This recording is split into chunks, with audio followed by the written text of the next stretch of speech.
The United States faces a complex national security environment, with challenges stemming from an estimated 15 million undocumented immigrants, a figure that credible analyses suggest could be 2 to 3 times higher. This population includes potential foreign operatives and organized criminal groups, posing significant threats to domestic and regional stability. Concurrently, the U.S. military, with 2.1 million personnel, grapples with recruitment practices that prioritize inexperienced youth and policies that emphasize inclusivity over combat readiness, resulting in a 25% obesity rate and declining physical standards. Law enforcement, comprising approximately 800,000 officers and 80,000 prison guards, also faces challenges in maintaining peak operational capacity. A proposed strategy to address these threats is to transform a select group of the nation's 2.3 million incarcerated individuals, specifically physically capable male inmates, into a specialized military force for high-intensity ground combat, primarily in the Western Hemisphere or near U.S. borders, with secondary roles supporting domestic law enforcement and border security. This approach leverages the incarcerated population's physical toughness, aggression, and survival instincts, shaped by the harsh conditions of correctional facilities, to create a cohesive, combat-ready unit. Historical precedents, spanning from the Revolutionary War to the Vietnam War, demonstrate the effectiveness of integrating hardened individuals into combat roles, providing a foundation for this proposal. To evaluate the combat potential of this population and the limitations of current military and law enforcement forces, for hypothetical battle scenarios are analyzed, comparing the U.S. military, law enforcement, and incarcerated populations under varying conditions. These scenarios include unarmed close-quarters combat, small arms combat, a military with full resources against prisoners with makeshift weapons, and a nationwide conflict involving military and law enforcement against all released inmates. This article focuses on comparative analysis of these scenarios, highlighting the incarcerated population's raw capabilities, the military and law enforcement's technological and tactical advantages, and the strategic implications for national defense. The scenarios reveal the potential of a trained incarcerated force while exposing vulnerabilities in current forces, offering insights into reimagining defense strategies through the lens of shared resilience and historical trust among inmates, often rooted in cohesive racial prison population dynamics. Scenario 1. Unarmed close-quarters combat. In the first hypothetical scenario, 2.1 million U.S. military personnel confronted 2 million incarcerated individuals from state and federal prisons in an urban environment, engaging in unarmed close-quarters combat with no rules and a fight to the death. The military, consisting of 1.3 million active duty members and 800,000 reservists, had 43% of its personnel under 25 years old, 17% female, amounting to 357,000 individuals, and 25% obese, totaling 525,000 personnel, with an average age of 28, according to Department of Defense data from 2024.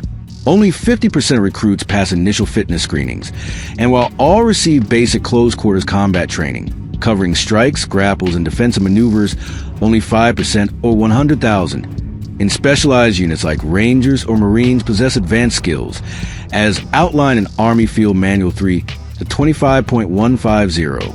The incarcerated population, with 93% male, equating to 1.86 million individuals, and an average age of 39, included 70% physically fit individuals, or 1.4 million, capable of meeting Army fitness standards, with 60%, or 1.2 million, experienced in prison yard brawls, and 30%, or 600,000, with violent crime histories per Bureau of Justice Statistics from 2023.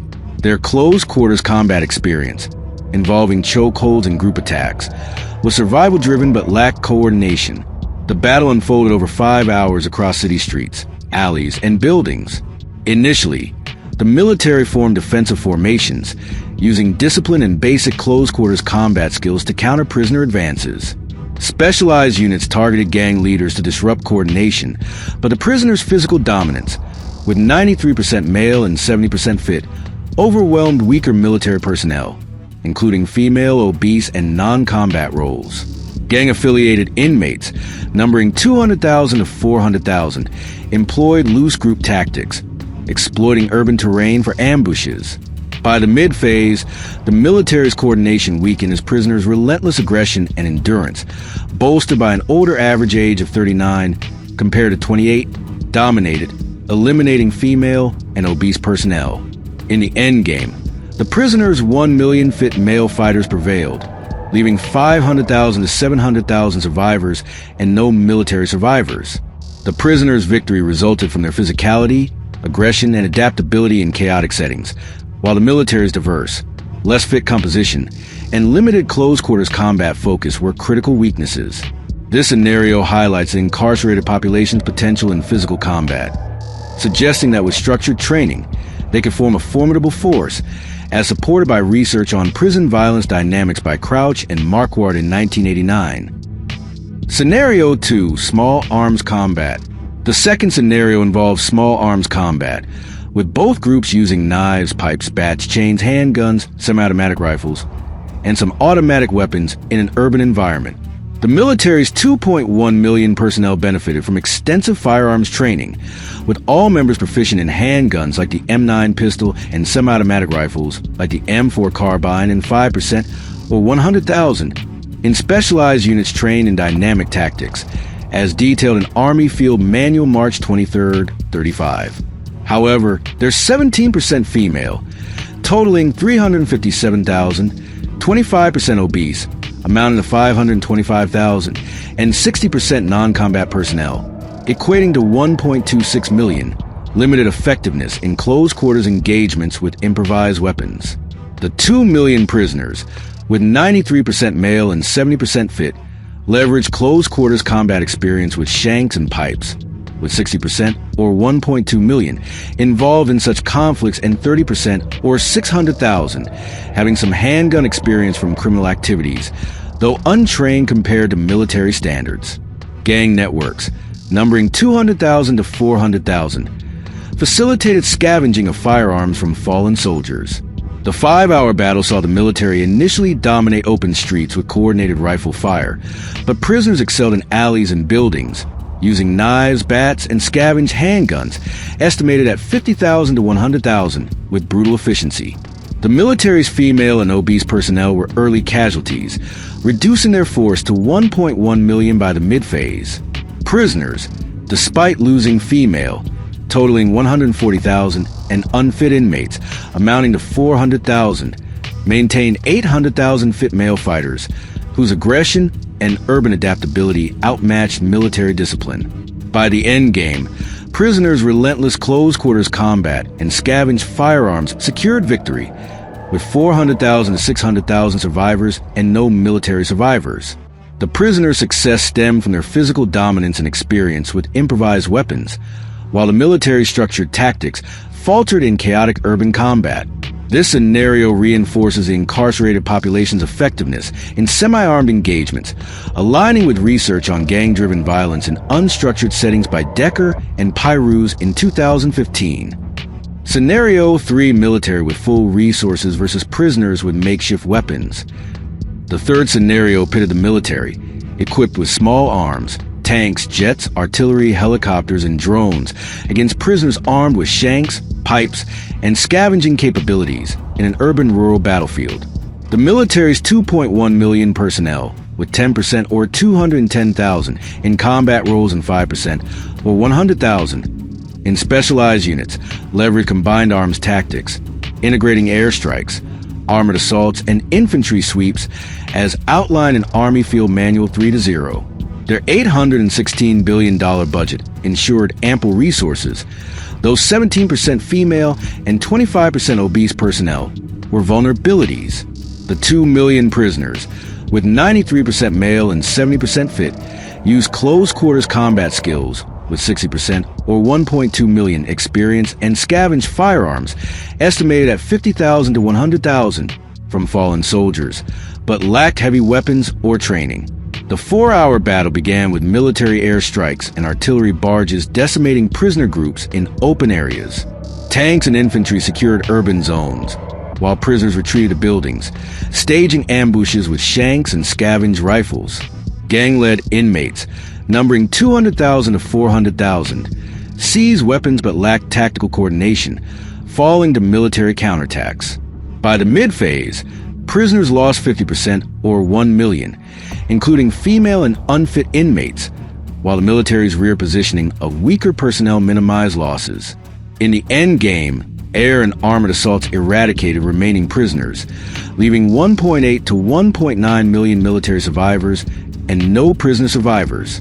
The military's technological superiority overwhelmed the prisoners' physicality and aggression, highlighting their need for training and armament, as noted in studies on asymmetric warfare by Mack in 1975. Scenario for military and law enforcement versus prison and jail population. The fourth scenario involved 2.98 million military personnel, totaling 2.1 million in law enforcement personnel, including 800,000 officers and 80,000 prison guards, against 2.3 million incarcerated individuals from prisons, jails, and other facilities released nationwide with shanks, pipes, and scavenging capabilities. The military's arsenal included tanks, jets, and artillery, while law enforcement wielded handguns, rifles, and armored vehicles, with 10,000 SWAT units enhancing urban combat, per Bureau of Justice Statistics from 2023. The incarcerated population, 88% male, equating to 2.02 million and 70% fit, totaling 1.4 million, used close quarters combat skills, with 60%, or 1.38 million experience, and looted firearms estimated at 100,000 to 200,000 from stores and residences, with gang networks numbering 230,000 to 460,000, aiding coordination. The 12-hour battle spanned urban, suburban, and rural areas. Initially, military airstrikes and police sweeps decimated prisoners, who lost 40% or 920,000 to firepower. Prisoners looted gun shops, seizing rifles, but lacked training, falling to SWAT raids and tank assaults. By the mid-phase, prisoners 1 million fit males staged guerrilla ambushes, but military drones and police checkpoints crushed resistance. The end game saw total prisoner elimination, with 2.6 to 2.7 million military and law enforcement survivors, due to overwhelming coordination and resources. This scenario underscores the incarcerated population's guerrilla potential, but their disadvantage against modern forces, supporting the need for structured integration, as discussed by Cullen in 2009. Conclusion: the four hypothetical battle scenarios illuminate the incarcerated population's raw combat potential in close quarters and semi-armed engagements, driven by their 88% male, 70% fit demographic and aggressive survival instincts, but reveal their critical limitations against the advanced resources of the U.S. military and law enforcement. The unarmed and small arms scenarios demonstrate their physical and chaotic advantages, particularly in urban environments, where their experience with improvised weapons and gang-driven tactics outperforms the military's less fit, diverse personnel. However, the full resource and nationwide scenarios highlight the necessity of formal training and armament, as the military's tanks, jets, and artillery, combined with law enforcement's urban expertise, render the prisoner's scavenging and aggression futile. Historical precedents, from Revolutionary War outcasts to Vietnam-era offenders, validate the potential of incarcerated men as combatants when properly integrated, emphasizing the need for a structured military force to harness their capabilities. The military's vulnerabilities, 17% female, 25% obese, and reliance on non-combat roles, underscore the urgency of incorporating hardened fighters to address modern threats.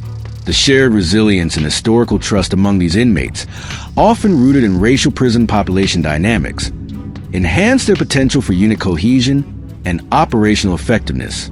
Despite challenges such as public perception and logistical integration, the scenario suggests that a trained incarcerated force could significantly bolster national defense, particularly for high-intensity ground operations in the Western Hemisphere or domestic support roles.